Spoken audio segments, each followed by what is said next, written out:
Hello guys, ഇന്ന് എൻ്റെ പള്ളിയിൽ തിരുനാളിൻ്റെ 4ാമത്തെ ദിവസമാണ്. അപ്പോൾ നമുക്ക് പള്ളിയിലോട്ട് പോകാം. ഓക്കെ, ബാ. ഇന്ന് എൻ്റെ പള്ളിയിൽ ബൈബിൾ കൺവെൻഷൻ തുടങ്ങിയാണ്. ഇന്ന് തൊട്ട് ഇനി 5 ദിവസങ്ങളിൽ കൺവെൻഷൻ ആയിരിക്കും. അപ്പോൾ അതിൻ്റെ തിരക്കാണ് ഈ കാണുന്നത്. കാരണം നിറച്ച ആൾക്കാരാണ് കൺവെൻഷന് വരാറുള്ളത്. ഇത് നമ്മുടെ പള്ളിയിലെ റോസറി ഗാർഡനാണ്. മെയിൻ എൻട്രൻസിൻ്റെ അടുത്തായിട്ട് തന്നെയാണ് ഈ റോസറി ഗാർഡൻ ഉള്ളത്.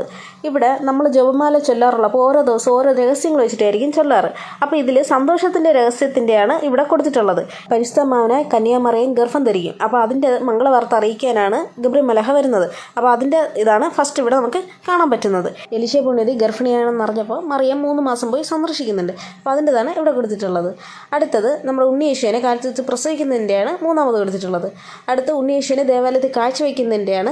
അത് കഴിഞ്ഞിട്ട് ലാസ്റ്റായിട്ടുള്ളത് നമ്മുടെ ഉണ്ണിയേശുവെ 12ാമത്തെ വയസ്സാകുമ്പോഴത്തേക്കും കാണാതാവും. 3ാമത്തെ ദിവസമാണ് ദേവാലയത്തിൽ വെച്ചിട്ട് കണ്ടെത്തുന്നത്. അപ്പോൾ അതിൻ്റെതാണ് ലാസ്റ്റ് കൊടുത്തിരിക്കുന്നത്. അപ്പോൾ ഇത്രയുള്ള ഇന്നത്തെ വീഡിയോ. Okay, by.